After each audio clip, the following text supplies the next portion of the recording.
Yes, any issues you may have, or so how are you doing? Hi.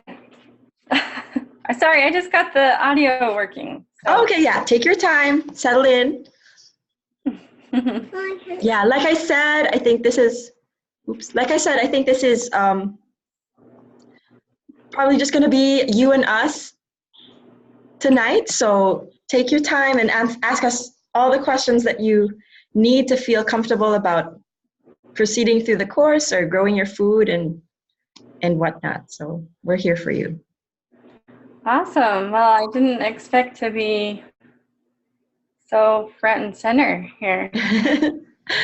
It's because this is the first time some people were saying that they wanted to have a Tuesday Zoom call instead. And so we decided to do 2 this month just to see, to break it up and see what happens if we do have 2 at a month and in 1 month. So we did it last week and we had people on as if it was a normal once a month thing. So it's good though. We kind of just want to learn and serve whoever we have in GIY as best we can. So it's great. Well, you guys are awesome. You have your daughter with you? Yes, we are going through the drawer while I make dinner. So. Oh, okay, great. Yes. So you've gotten into the forums. I have to be honest, I haven't read yet. That's okay. I think it's pretty fresh stuff. So. How are you finding everything? Is it overwhelming? Is there anything, you have any questions on as you're going through the course? I don't think so. I know you have like an overview for each course, and I guess I just didn't discover that right away. And so, like for the 10 minutes for 10 days, I totally scheduled it in my calendar and did 10 minutes for 10 days, and then I realized that there was like a video per day. Oh! Well, I was like, oh, well, okay, now I need to refresh and take time to go out. And I'm not going to do my 10 minutes anymore. I still need to make that a goal. But yeah, I guess just getting the hang of the website and what's available and how it works and, that. Great. Yes. Okay, though, that's good to know. No, don't worry. I mean, the fact that you're actually doing it, whether it's recorded or not, I mean, it's great. And then if those videos help you, by all means use them. But if they're not and you're doing fine, like you have a beautiful garden here, and I want to share the screen so that Dave and everybody else who is watching the replay can see the work that you've done. If you don't mind, I'll share the pictures. Sorry if it's a little loud on my end. No, not at all. There we go. So here are some of your pictures. Have you always had these raised beds?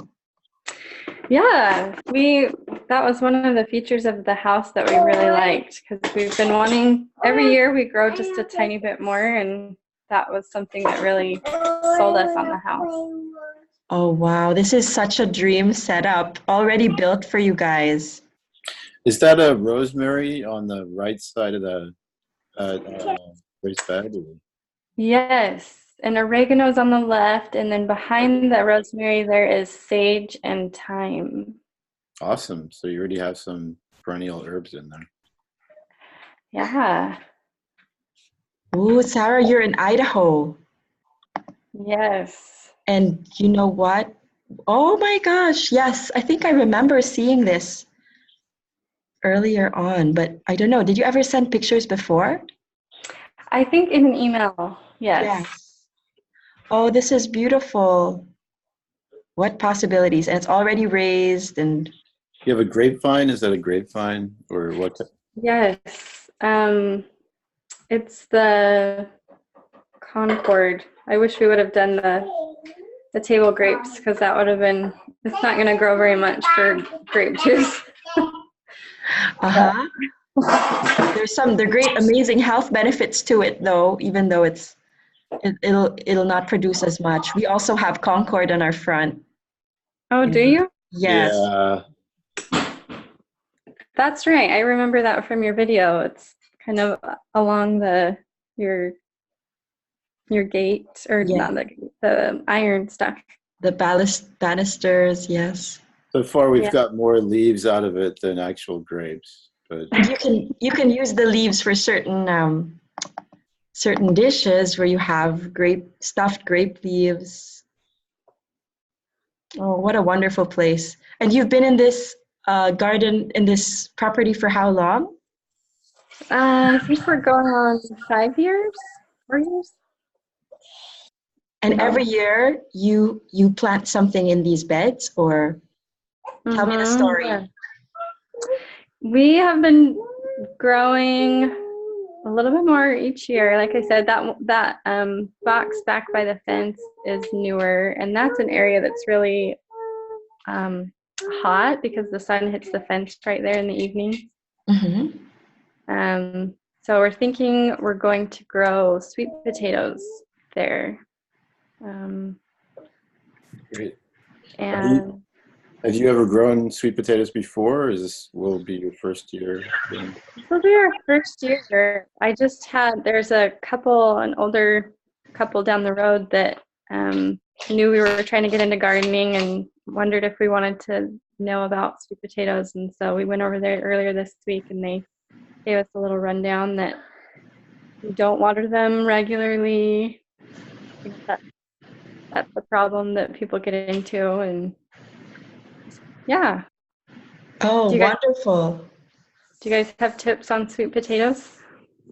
I'm just going to look up your climate quickly to see what kind of the average temperatures you get. What's your zip code? 83709. Okay. Sorry. I was starting to look it up too. I'll keep the pictures on there so we have a good view of what we're. So I missed the first part of that. 09. 83709.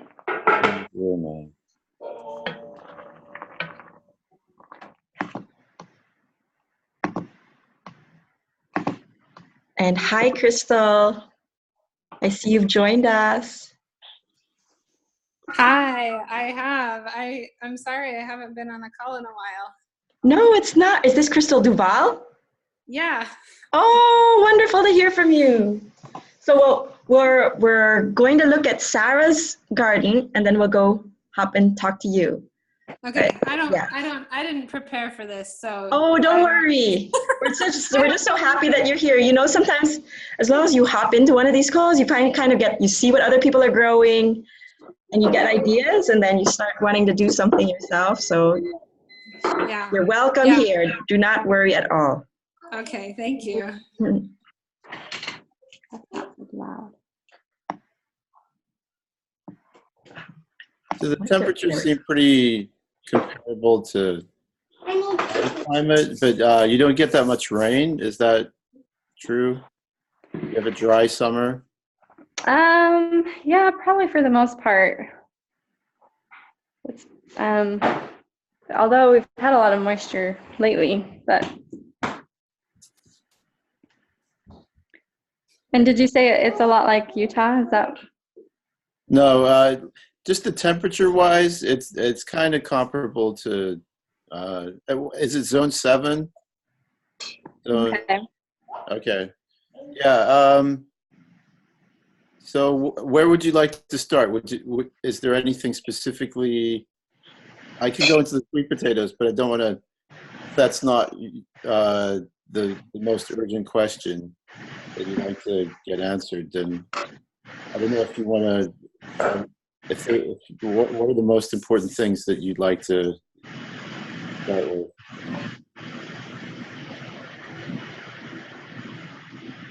Can you hear me okay?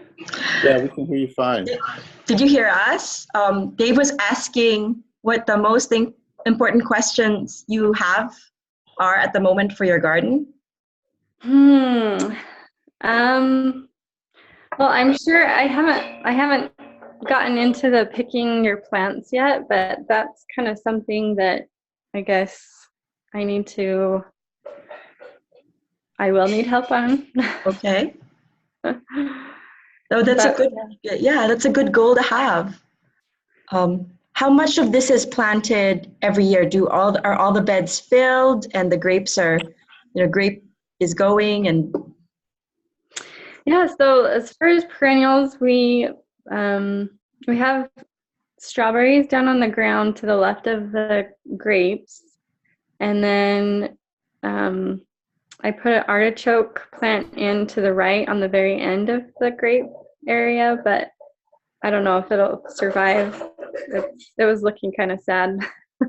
uh-huh. But yeah, so I tried to fit in like a squash plant just to the right of the grape, and it was a yellow summer squash. Ideally, we'd like to get to the point where we provide most of our food, Mm-hmm. and be able to store the good stores, I guess sweet potatoes are good stores, and pumpkins, and Yeah, so that's great. When you get into the seed starting module, and I'll just pull it up quickly here, you'll see that there's a way that we can estimate how much you want to grow. Based on how much you want to or can grow, we can estimate how much you need to plant, this season. So oh, cool. so for instance, I'm just looking on here. You can see all the back end of of how we make these courses and stuff. But so the first module in seed starting is how much you determining how has to do with determining how many plants you need to grow. And I'll just pull up a PDF because that will be easier than me playing that button. Let's see if I can there. So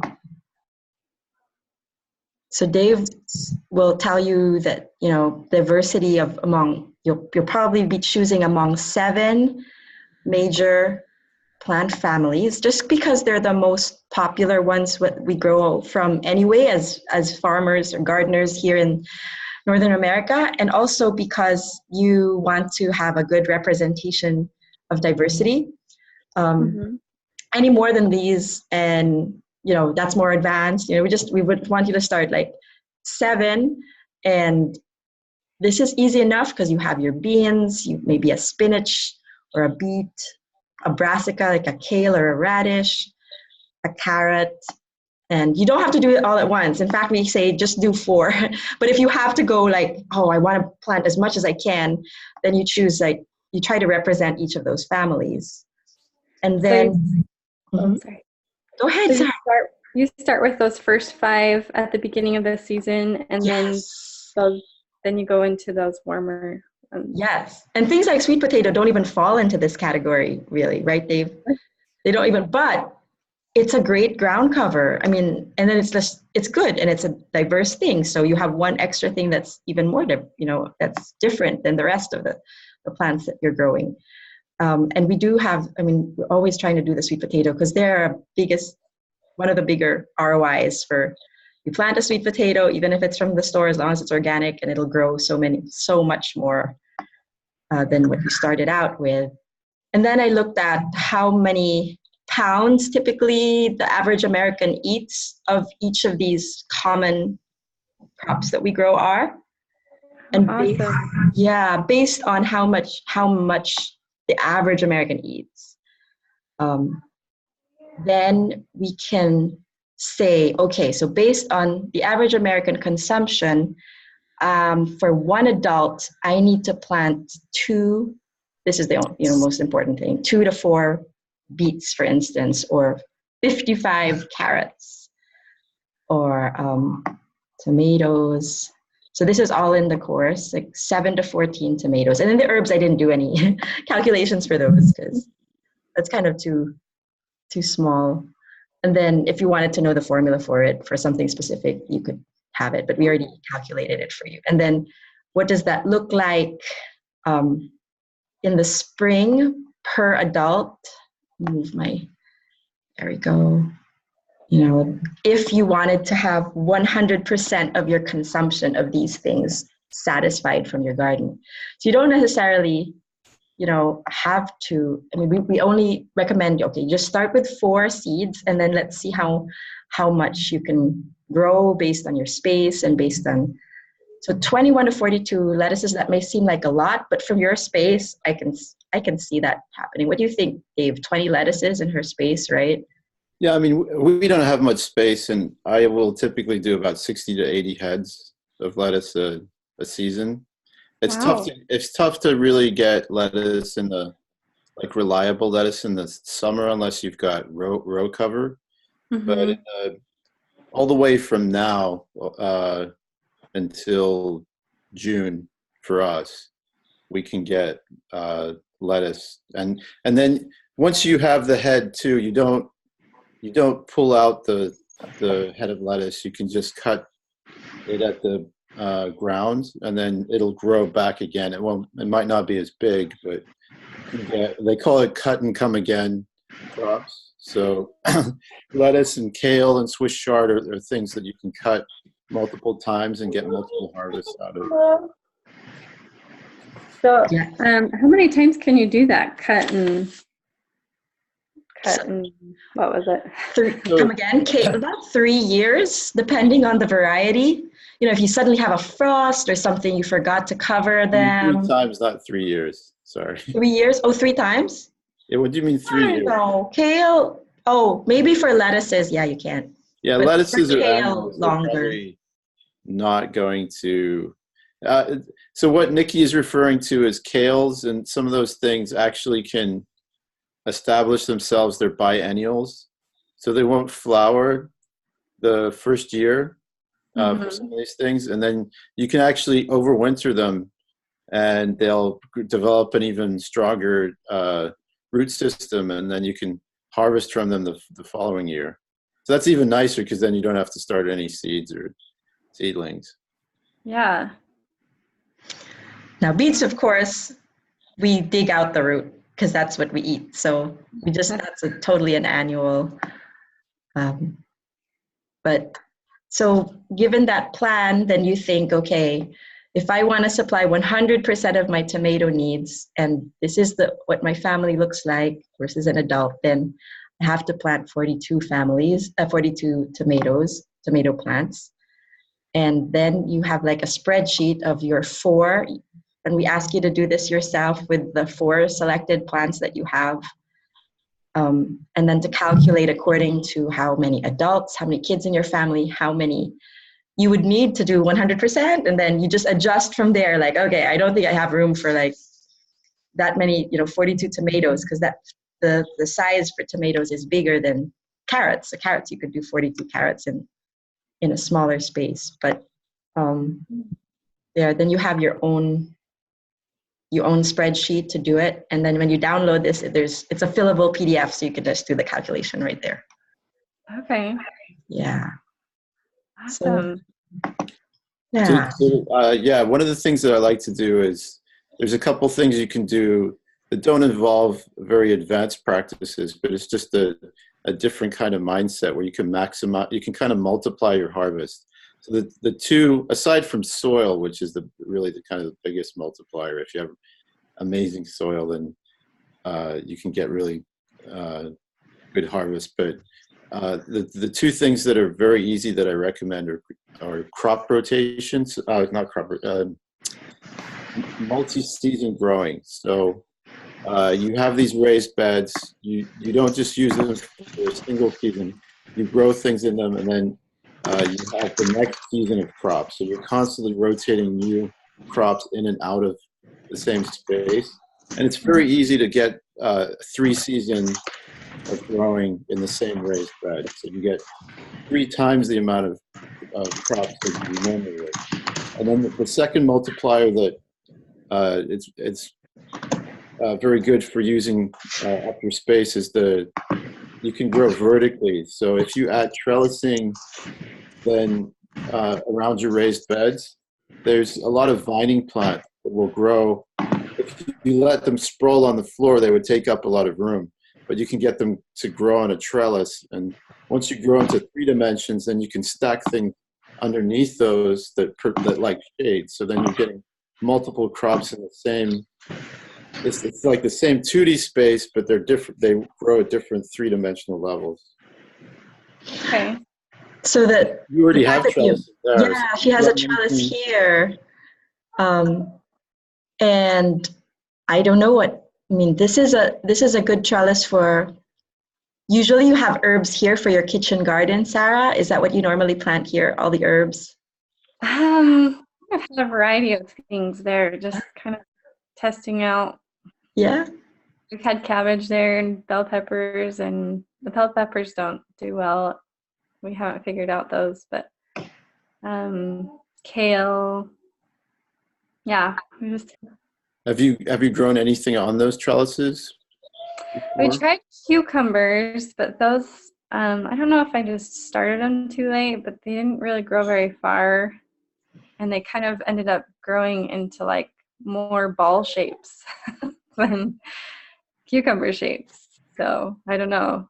We discovered the variety of cucumber makes a huge difference. The first couple of years we grew, you would get these weirdly misshapen cucumbers that would taste really bitter. And I always thought, oh, it's something wrong with the pollination, or I would hand pollinate them. And I determined that it's actually just a variety. I grew something called the Japanese climbing cucumber last year, and it's incredibly productive. You have to worry with cucumbers about squash bugs. They're pretty susceptible to bacterial wilt. But if you don't have that pressure, and we have some of that pressure, but we still managed to get something like 35 pounds of cucumbers off 7 or 8 plants. Wow. Yeah, I can. So yeah, I just came up with this a couple days ago. There's some recommendations on varieties that you can try that every year I probably will pick 3 or 4 different species, and I'll try maybe 6 or 7 different varieties of that species. Just that I can find, like, now, this isn't guaranteed that this will work in every single climate, but at least for our temperate climate, I found that this works pretty well. Now, we have a pretty wet climate. Some of these things might not work in your climate, but definitely for cucumbers, I can recommend that Japanese climate. Cool. Yeah, that's good to know, because it's easy to get lost on the seed websites with all the varieties and. Yes. So is this already in your course, Dave, choosing your plants? It will be soon. Okay, I'll attach it to it then. But yes, this is a great, like, starting resource, and as you find more varieties that work for you, you can just add to them as well. Okay. Yeah. Oops. Sorry, Crystal. I didn't show it for long enough. But I'll include this also in the email. Okay. As far as sweet potatoes go, I'm not sure if you may have heard some of this advice, but what we found with sweet potatoes, they're really nice because you just ignore them largely. They can take a beating in the sun. You don't have to worry about them wilting in the sun. They love the heat. But if you want to get, so they produce these tubers, and the longer the tuber can grow, it'll just get bigger and bigger and bigger. So 2 years ago, we planted a variety where we had a single, we got a large harvest, but there was a single sweet potato that weighed like 6 pounds or something. It was pretty crazy. But it's because sweet potatoes, I read this somewhere, and I kind of can believe it, that it's the number of you're looking for the number of days with temperatures over 75 degrees. And if you get a ton of those days together, then the sweet potato will produce a lot of tubers that are pretty big. But if you have a colder climate, then it won't grow, the tubers won't grow as big. So it still generate tubers, but they'll be a bit smaller.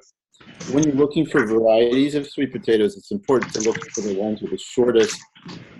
Since you're in a temperate climate and it does get cooler in the fall, you're trying to find one with the shortest days to harvest. So you don't want one. They typically range from like 100 days to 130 days. And you definitely want to pick varieties that are around 100 days because you'll get much bigger harvest that way. Okay. Yeah, I just started a sweet potato from a Costco sweet potato, so I don't really know. I don't know if that's the best approach, but you were able to sprout it? Well, I haven't yet. I just barely started a couple of days ago, but that's the way that the couple I was referring to, that's what they do. They just get their potatoes from Fred Meyer and start them. Yes. So That's how I start the variety that's in the store is called Beauregard. And sometimes it's a pretty fast developing one. It's like a good general all-purpose sweet potato. Okay. Is that going to be on the lower end of the growing time period, or? Yeah, I think typically it's around like 100 to 110 days. That's a good start.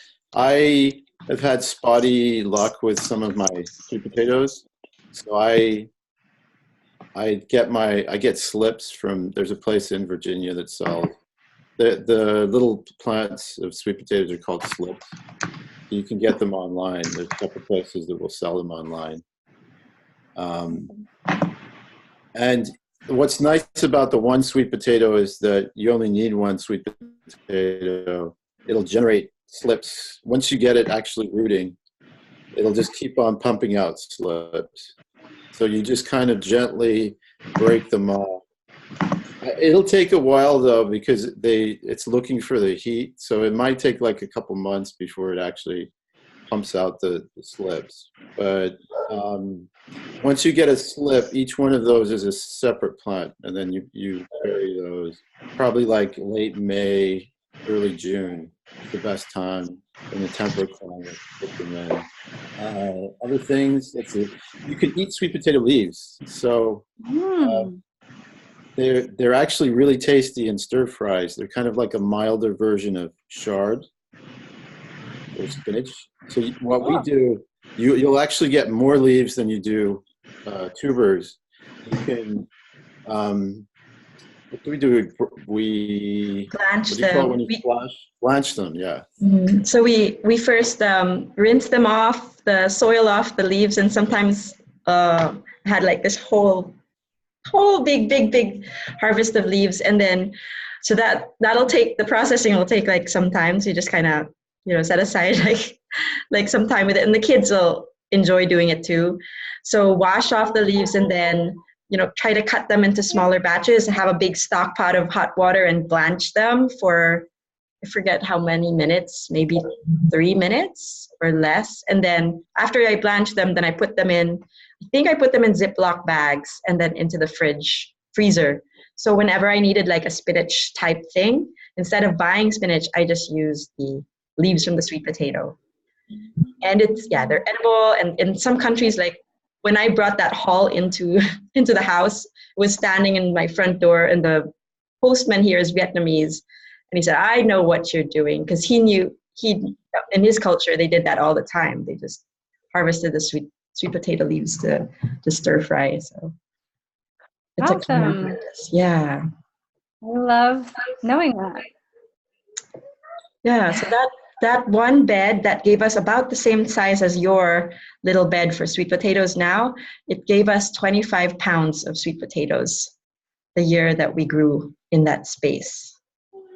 And since then, we've been growing in smaller spaces. right, Dave? We don't use that one because we have. Yeah, I would say, but you can get about 25 pounds out of maybe 5 or 6 sweet potato plants, so slips, and that will fill a bed of like a 4x4 bed or a 4x6 bed, and that'll provide like complete ground coverage during the summer. So that'll kind of become your summer crop. But then once you harvest them, then you can put in your winter crop right after you've grown in that space with the sweet potatoes. They're not as demanding as something like a tomato or like a melon or a pumpkin.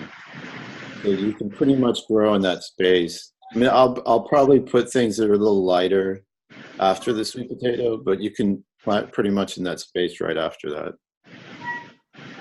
So would you recommend putting anything with them? Or So no? anything, I know it is a good companion to trees, actually, especially in drier climates, because then they're the ground cover for trees. Did we put anything with them? Let's see. I've had success with basil nestled. Climbing things like any legumes, I think, right? Basil for you, because the roots of the herbs are not so, don't take as much space, so the root crop, sweet potato, can still have room to grow.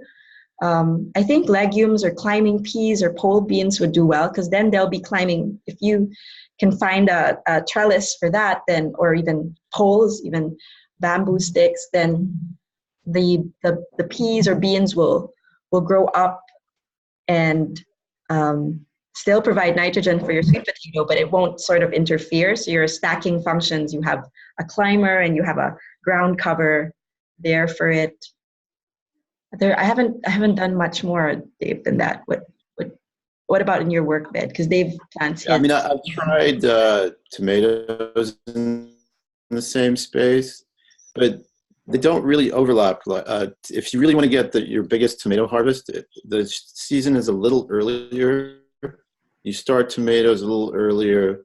There's something called late blight that tomatoes get, so they start to kind of wilt around late August, September. So I've tried growing tomatoes in the same space as sweet potatoes, and it hasn't really been very successful. But I think you can almost justify it by the amount of, for a single season, getting 25 to 50 pounds of sweet potatoes, and then you just rotate things into that space. So what I put in right after that is I put in a bunch of garlic, and I put in a lot of fall crops. So you can start putting things like carrots and beets right after I've harvested the sweet potatoes. And I haven't had a drop off in terms of productivity from that. So I harvest my sweet potatoes around the middle of October, and then I have starts with all my fall crops ready to go. So maybe I'll put them in like a week or two after I harvest all the sweet potatoes. Okay. Great. So Awesome. does it answer some of your questions, Sarah? Give you a starting point? Yeah. Okay, so Yeah. I usually tell anybody who's on the call to kind of have a goal for the next month, so that the next time we see each other, or there's some work towards that goal. So I mean, yours could be as simple as just go through the course, I guess, to choose what plants you're starting with this season, and that's probably a lot there. What do you think? Or you tell me, what do you think your goal should be? Well, we should be starting seeds, is that right? Or about now? Okay. Yes. So I want to get through that seed module and get going with our seeds. Okay, that sounds great. And if ever, it's overwhelming or not, if for instance something happens and this becomes a busy month and the seeds don't get started, there is still time. So, but if you do get it, there will be more harvest. So I think you're at that stage. If you've been planting more than 5 years in this place, I think for you, yeah, you can definitely do that. So That's a great goal. Okay. Well done. Well, and thank you. Thank you. So just to clarify, was it that you just were recommending to start 4 seeds?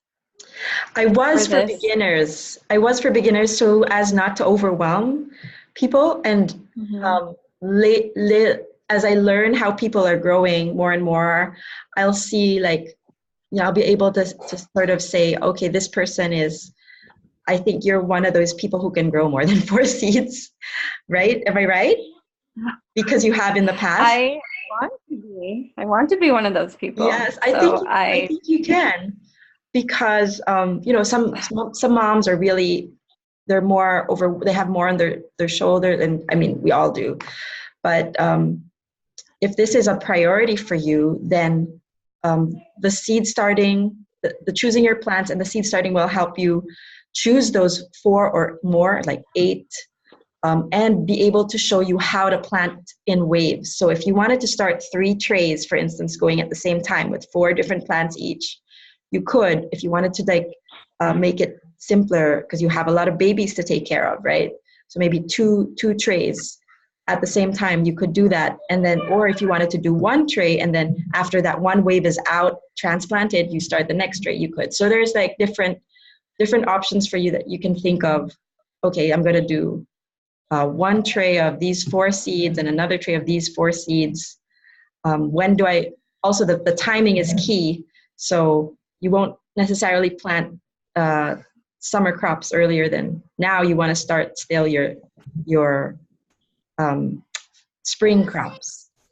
And what those are, we show that on the course.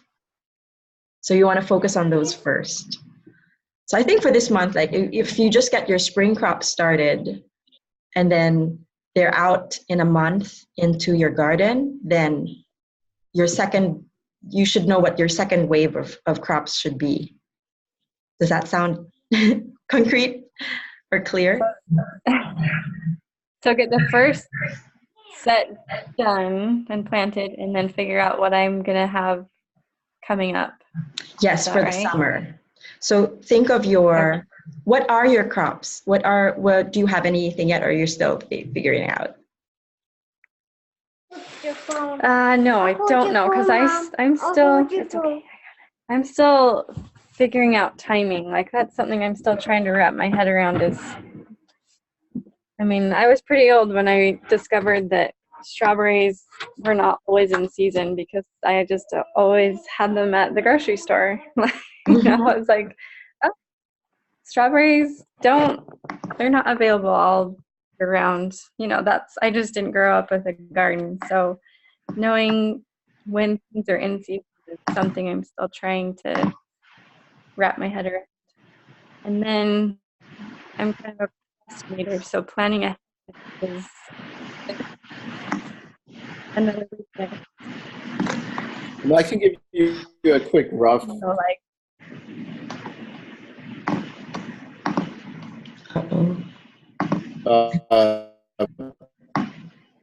breakdown of in February, the hardiest legume that you can start is called a fava bean. So I found an early variety of fava bean that I found to be pretty productive. So it's actually can resist a light frost. So I start growing that right now. And then there's some spring crops that develop pretty quickly. So lettuces grow really quickly. There's a type of brassica called it's called tatsoi. It's probably one of the fastest brassicas that you can grow. Collards are also a pretty good brassica, because some of them we found they can bolt before they, like if you're growing a cauliflower or broccoli, it can be frustrating because you get this big plant and then it doesn't generate, you're actually harvesting the flowers in those cases. So just in terms of if you like cabbage leaves and things like that, then like the collard will produce even more than a kale. It can be really productive. So, and you can start them right about now.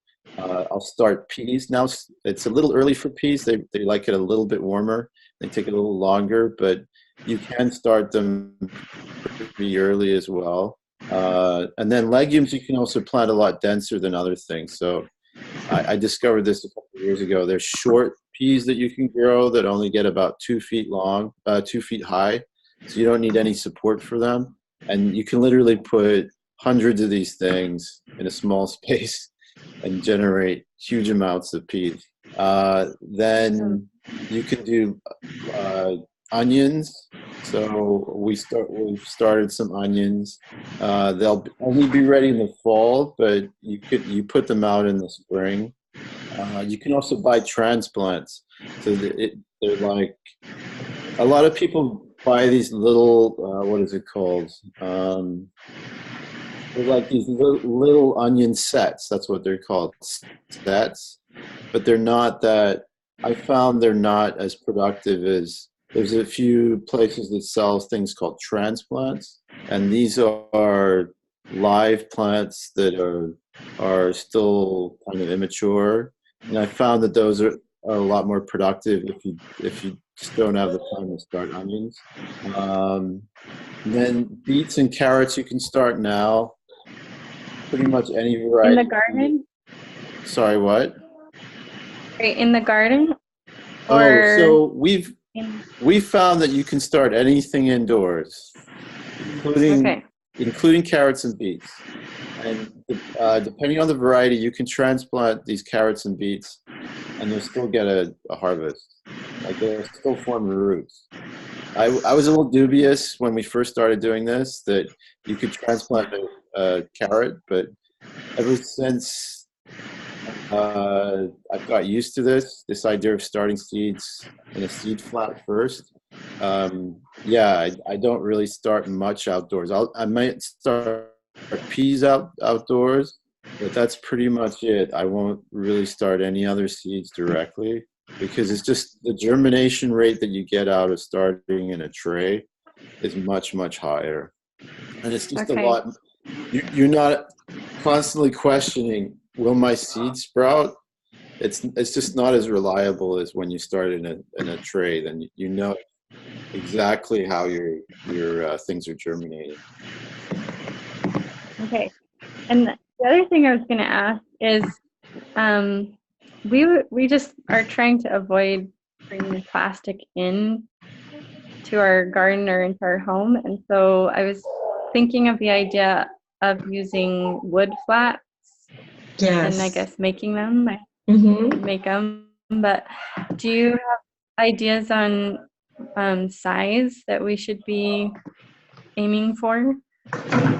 So this book here, that's the ideal, is really to make your seed flats out of wood, so that you aren't purchasing the plastic. And the only reason, I mean, that's one of the things that we didn't know whether we should do it or not. But when we found a plastic tray that we could use, I mean, it's been 5 years now, and we still have the same plastic trays. And we just thought these are the ones that are easiest to ship. Or you could make it yourself. And this one, this book called How to Grow More Vegetables by John Jevons. And I'll put this in the show notes. I'll put this in the email that I'm sending out to people after this. I think I bought that book. Oh, did you? Oh, great. Yeah, so here on the last pages. Yes. Oh, wonderful. Yeah, that's the newer edition. So it has on the last pages how to make the seed flat, 10-20. So I don't know, 10 inches by 20 inches. Is that what it is? That I don't know what 10-20 means, but it has to just be roughly that size, but it doesn't have to be like exact. It doesn't have to be that exact size, and ideally that's the kind of thing that he grows in. But we just cut that and did our plastic things, and I mean same with the Ziploc bags. So I dabbled with making my own wooden planters last year. I'm not sure how handy you are with woodworking, but my husband does. Okay, So one of the key things is I was trying to make self-watering planter. So I wanted a planter that was essentially waterproof. And that's kind of an issue because it's difficult to find a natural product that you can seal the edges of the planter that you build so that it's water impermeable, so the water doesn't leak through. And I tried all kinds of different joints, box joints and all kinds of different joints. And the problem is most of the glues are not water impermeable. So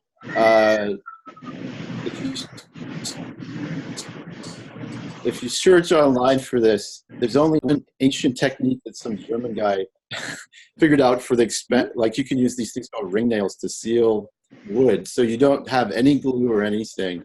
You're just using these nails in some kind of compression, and you can get a waterproof bond. But it seems so like out there that what I'm leaning towards is you can get natural latex. So when I say natural, I mean actually it's from the latex tree. It's not synthetic natural latex. But there's sealants that are natural latex that you can use to seal the inside of your planters. So that's if you want a water permeable planter, which that's only if you're going to keep it inside. If you're going to have it outside, then it's probably not such a big issue if it has holes for drainage. Okay. Is that just the difference? Sorry. Go ahead. Is that just the difference? You'll just have holes if it's outside and you don't have holes if it's inside? Is that just what you're basing the drainage on, I guess? Does that make sense? Yeah, because I guess it also depends if we get a lot of rain here. So if you don't want to be watering the thing constantly, for us, we don't even have to worry. We just put it outside. And I think last year we got it was a record for us. We got 50 something inches of rain. Kind of crazy. Wow. I think most climates aren't like that. So the only reason I'm mentioning sealing it is so that you could have this idea of a self-watering planter where you have a reservoir of water underneath the planter, and the plants kind of suck up the moisture from the reservoir as they need it, and then you don't have to water as much as you would. Okay. And then regarding, Sarah, your question about germination temperatures and what to plant when, I think that question is, I'd like to go on in greater depth with you tonight, but I'd also want to make sure Crystal is questions are answered. So it is in the seed starting course where I teach a little bit about what the windows are for what the fall crops are, or the spring crops rather are, and then what the summer crops are. So it's just a little video there, and then you can choose from then what to plant first and how to plant them, whether you want one tray at a time or 2 trays at a time. But I think the first step, I think for you, the next step would be just to go through the course, and don't worry first if there with the accompanying videos that you did your observation and you did 10 days. If it says my internet connection is unstable, so I'm sorry if I'm choppy. Just go through it and go through the courses that have to do with choosing your plants and seed starting next, so that you can see what your 4 to 8 plants for this, at least for the spring season, would be. Does that sound good? Mm-hmm. Okay. Yeah. All right. Well, then we'll move over to Crystal, Sarah, and if you have any questions still, I will. We're email in the forums. so that we can log in all your questions under your garden, and then you can look back and see what the answers are, and we can, you know, trace it instead of having like different email threads going. So, all right. All right. Well done. Thank you so much for your progress in the course. It's really good to see that the stuff that we're putting out there is being used, because and let us know if there's something that's hard or overwhelming, or, you know, we try to do this pass. It's like just kind of an overview, and then as you grow next season, we'll go deeper into some of these things, especially the plant timing. So thank you for your question. And Crystal, how are you? I am good. I'm sorry I've been in and out. I have a child with projects due tomorrow and another one who's sick. So Oh, I'm so sorry. Oh, but did you say you had due tomorrow?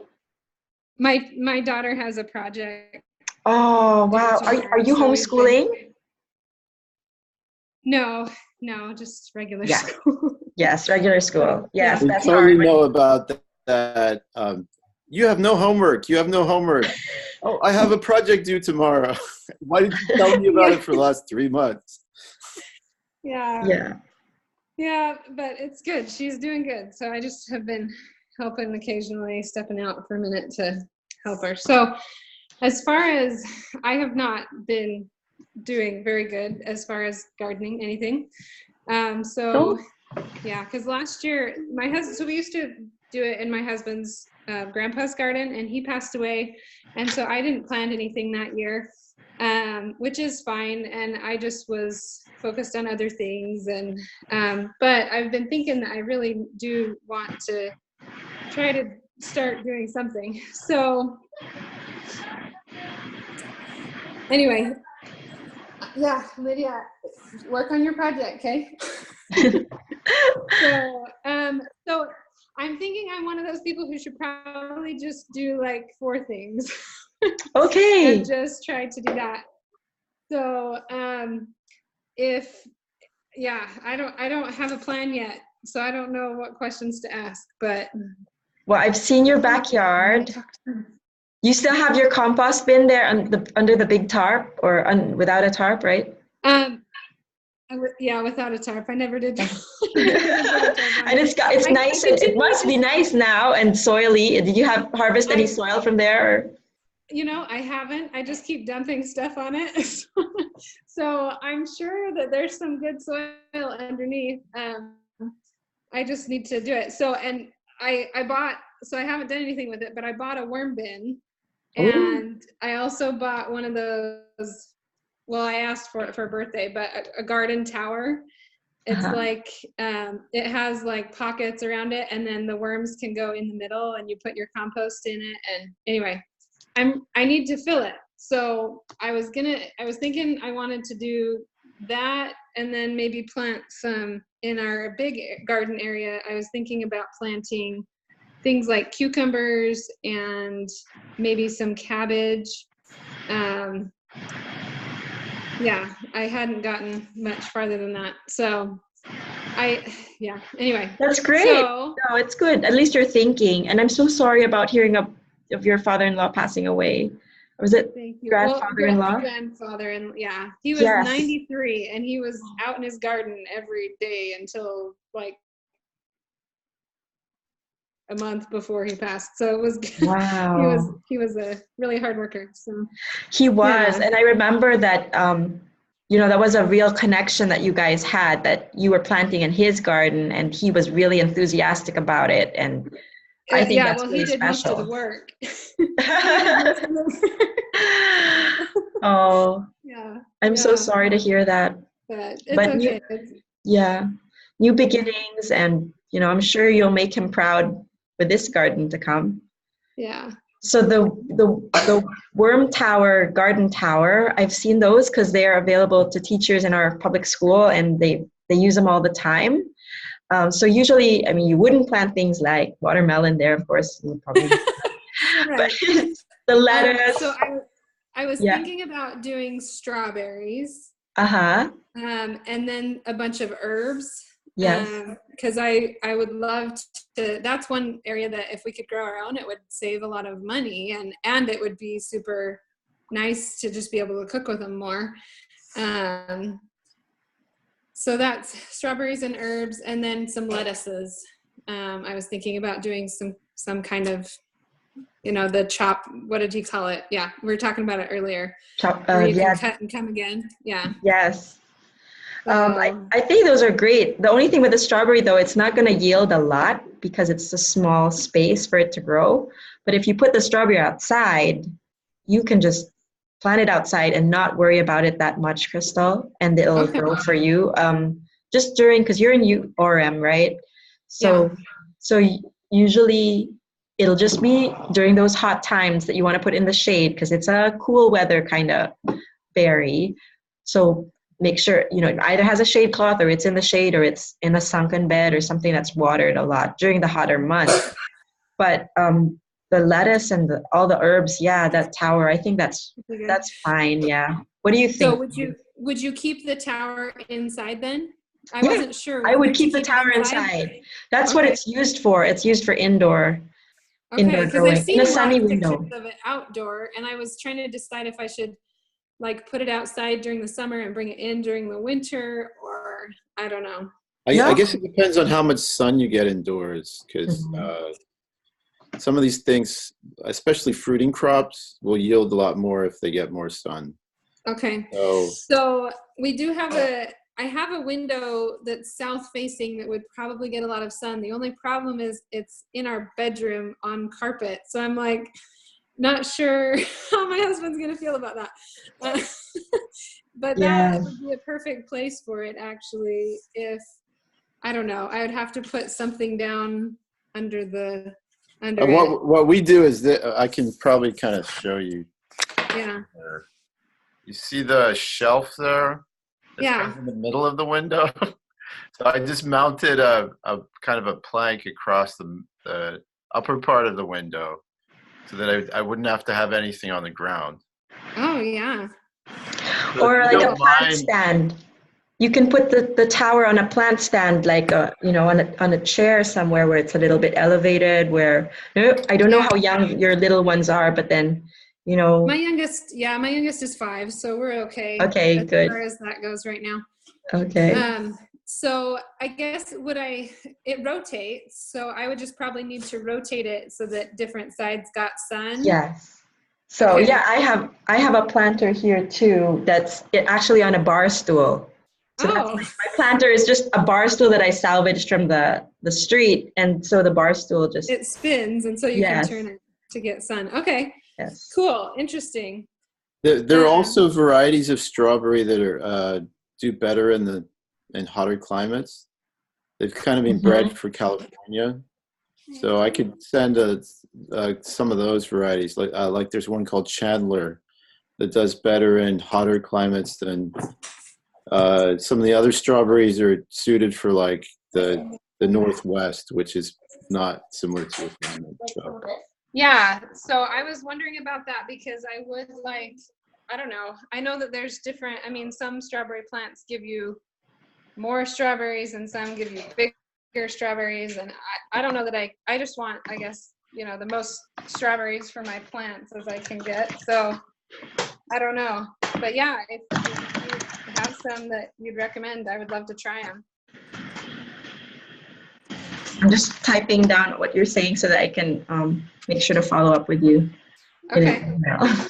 But yeah, Chandler strawberries, and then that they will send you more strawberry varieties. And so if you go, you probably know a lot about. You've been with us for a long time, Crystal. So you already know. Kind of with you.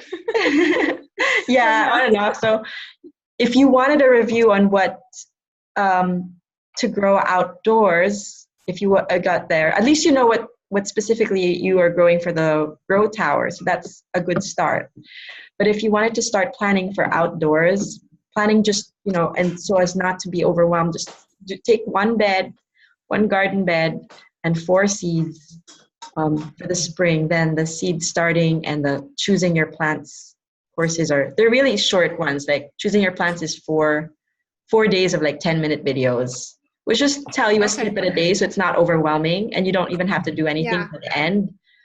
And then the seed starting is similar. You already know how to seed start, so it's gonna be, you can breeze through that one. And then towards the end, you just kind of write what are the 4 seeds that you're gonna grow.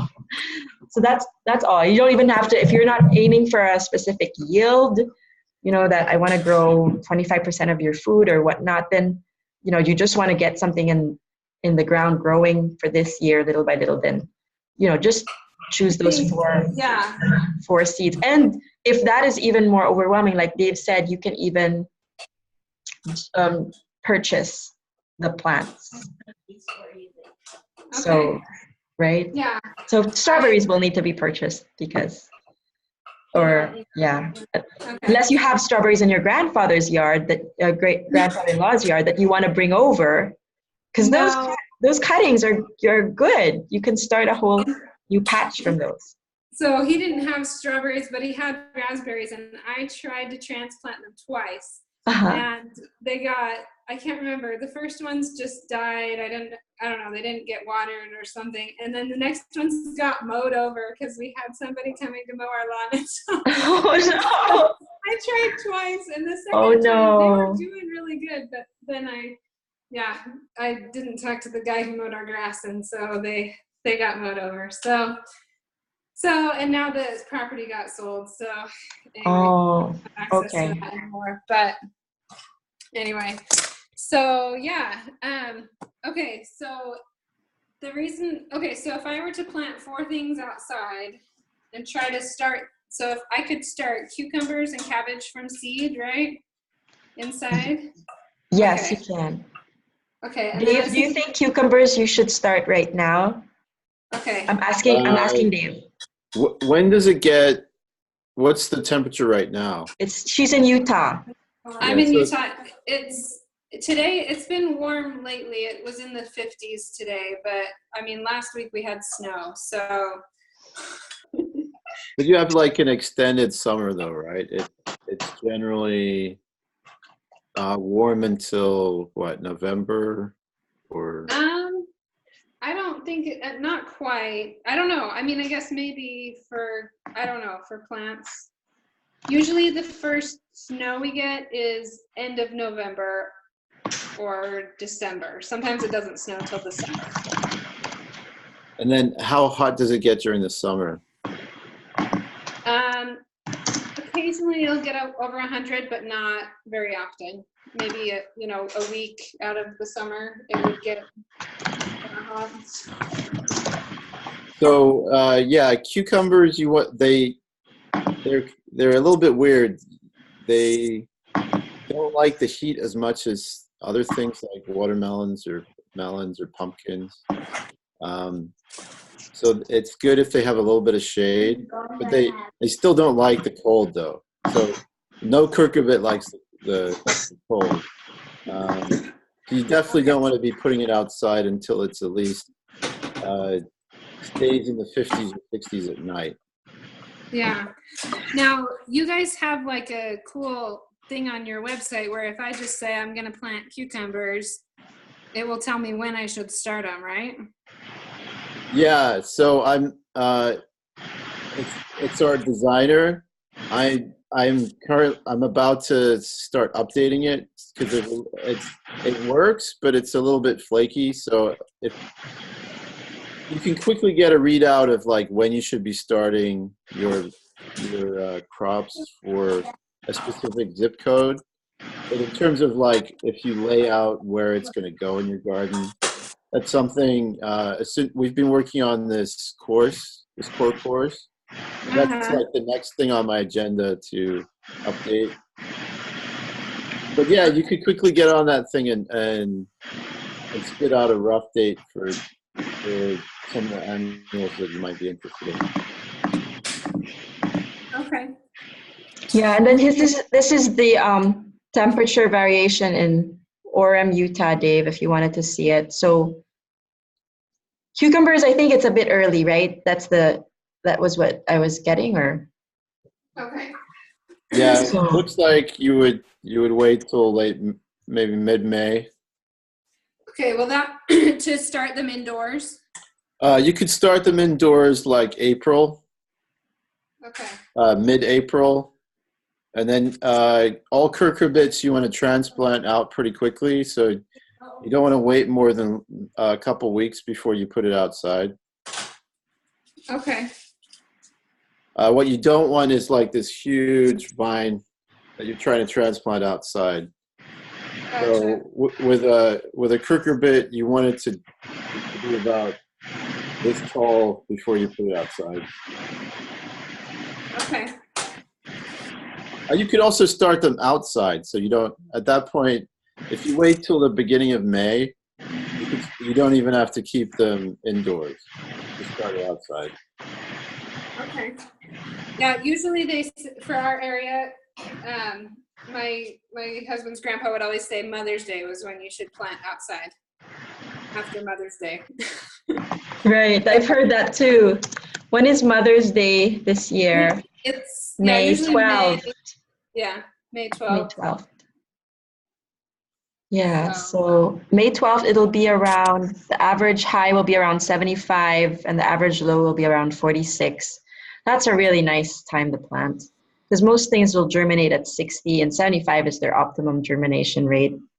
So even if you do, I mean, we always recommend starting indoors in the flats because then you kind of have backup seeds, you know, you're assured a better chance of it surviving.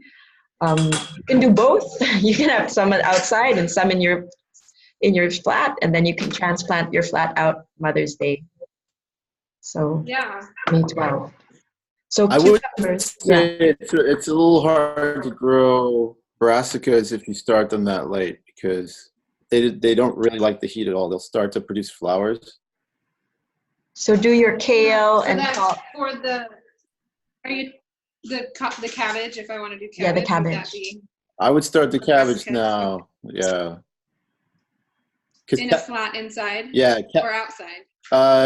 Well, if you're still getting snow, you might want to wait a little bit. But cabbages prefer it cold, so they don't mind temperatures in the 40s or the 50s. They just don't like it around 30.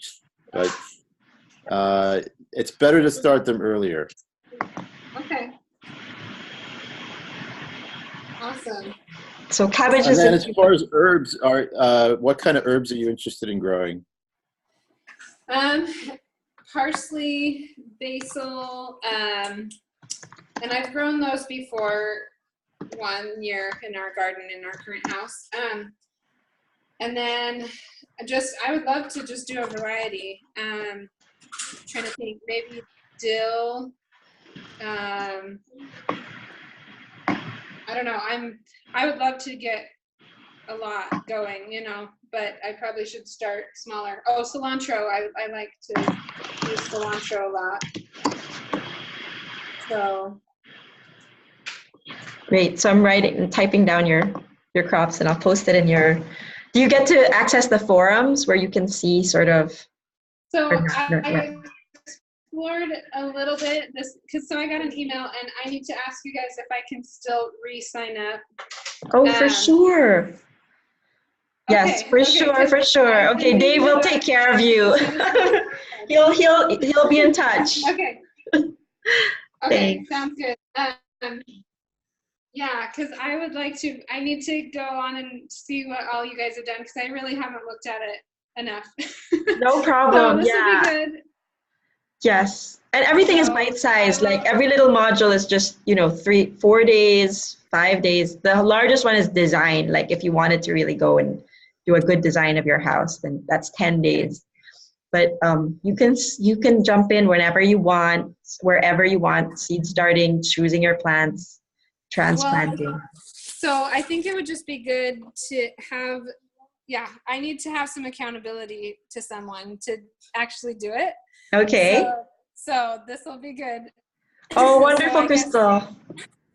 I'm so happy that you're here. I honestly am because I've always wondered what happened to your great, gorgeous compost and gardening is such a part of your family. Still there. Yes. Yeah. So I guess Yeah, so it sounds like you're gonna send me an email. Maybe I can respond to it with kind of my plan or something. Yes. So yes, you can. And I'll send you an email after this, and then you can respond with a plan so you have like time to think about all that we've talked about and just all these things that you have in store. And just choose one gardening goal, like even just the learning tower. You already have the growing tower. You already have the growing tower, right? Yeah. Okay. Yeah, I do. So I just need to I need to fill it with the dirt and stuff. I need to figure out what to fill it with. So that could be like a simple, easy win. One, fill it with the dirt and the worms and the lettuce and strawberries if you still want to do it there. And I mean, you can always start it there and then move it out if you wanted to. And the herbs that you've just said, and I'll email you back with the details. Okay, Crystal, okay. I am so happy. You know, sometimes we don't know whether any of this is kind of helping people because people are, and I understand this too. Like I don't. Dave is really good at taking care of the garden, and I'm pretty good at maintaining compost and stuff like that. But yeah, well, it's actually seasons. I want to do it, and I'm kind of one of those people who doesn't know where to start, so I just don't start. Oh yes, I need to just not worry about doing it perfectly and just try it. So yeah. That's great. Yeah. So okay, we'll be in touch via email, and then we'll move from there. Okay. Okay. So that's great.